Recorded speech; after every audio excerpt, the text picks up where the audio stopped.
political construction of aid, as well as its political use, has been disregarded by the most recent research on development studies. Some of the key questions in the development sector remain unanswered. Why do countries grant development aid? To what extent do states contribute for reasons of altruism or out of self-interest? Public policy cannot be, today, in this world, carried by just a few people.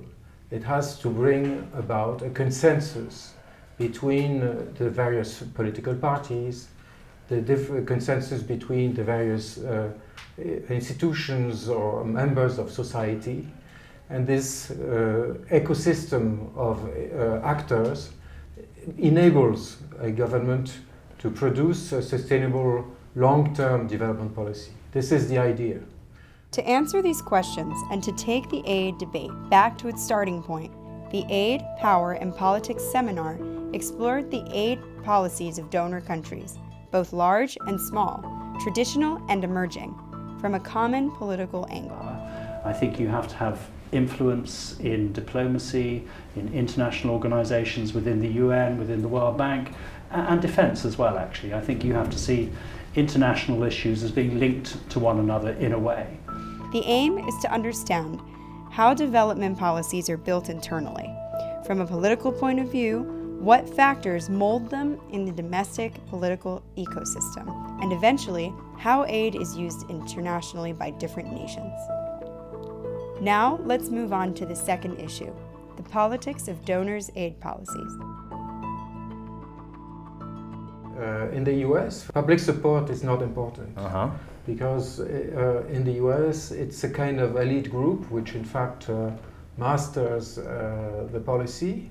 The policy is not debated inside Congress. The Washington ecosystem works together to bring about this consensus, and business, NGOs, the military, the diplomats, the politicians, in fact, have built an alliance, a silent alliance, which enables the policy to exist. The thing is that the UK has been actually a superpower within the European Union. It's been a force for good. I think it's been very helpful in the way it's influenced policy. I think it'll be more difficult for the UK to be a superpower in any sense once we leave the European Union, if that is what happens. A few years ago, the UK did some reviews of its multilateral and bilateral aid. The study of strategic documents of key EU donors shows that different aid narratives have always coexisted. Aid can be driven at the same time by the aim to achieve social or sustainable development goals, such as gender equality, poverty eradication. However, more recently, certain big EU players have emphasized to a greater extent that security concern.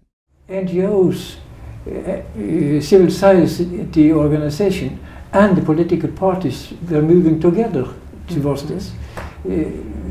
And it was quite a good consensus on it from the very beginning. You can say that the Labour Party, both in Sweden and Norway, and also in Denmark, were agreed on this from the very beginning. That the government, the Hungarian government, tend to rather support large service-based NGOs and co-opted with smaller NGOs.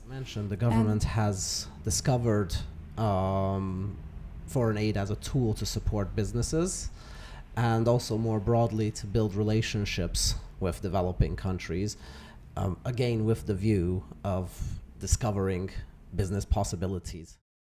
Spain has followed a constructivist pattern of behavior, and it has been a compliant donor. And this has been true even recently during the cuts of ODA budgets, as the donor community has showed understanding about the need of Spain to reduce aid and increase budgetary control. Each country has its own internal dynamics in relation to aid.